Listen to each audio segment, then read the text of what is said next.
आता बघितलं असणार की हा खरं तर भाजपचा अंतर्गत विषय आहे. परंतु एकीकडे प्रदेशाध्यक्ष रवींद्र चव्हाण वाजत गाजत विशाल परब सारख्या एका कार्यकर्त्याला भाजपमध्ये घेत आहेत आणि दुसरीकडे विशाल परब माझ्यासमोर उभा राहू शकत नाही. म्हणजे भारतीय जनता पार्टीच्याच कार्यकर्त्यांना हे धमकी देत आहेत. म्हणजे त्यांचं असं हे आहे की तुम्ही निलेशला मदत करण्यासाठी शिंदेकडे जावा आणि त्यामुळे भारतीय जनता पार्टीने सुद्धा आधी ओळखलंय आणि म्हणूनच अनेक प्रवेश होत असताना आज त्यांना त्या प्रवेशामध्ये त्यांना विश्वास घेतला जात नाही.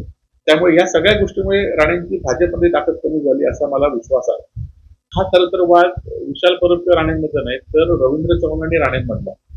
रवींद्र चव्हाणांनी राणेंना विश्वास न देता जिल्ह्यातल्या भाजपच्या कार्यकर्त्यांना ताकद देण्याचं काम करतायत आणि राणेंना ते नको आहे. राणेंना एकीकडे पालकमंत्री असलेल्या नितेश राणेंना या मतदारसंघामध्ये आणि दुसरीकडे निलेश राणे असलेल्या शिंदे सेनेमध्ये कार्यकर्ते वाढवायचे आहेत आणि त्यामुळे त्यांना हा समतोल राखायचा आहे की आपल्या दोन्ही मुलांना कशी मदत होईल आणि त्यामुळे ते ज्या कार्यकर्त्यांनी त्यांना मेहनत घेतली हे आधी सुद्धा झालंय.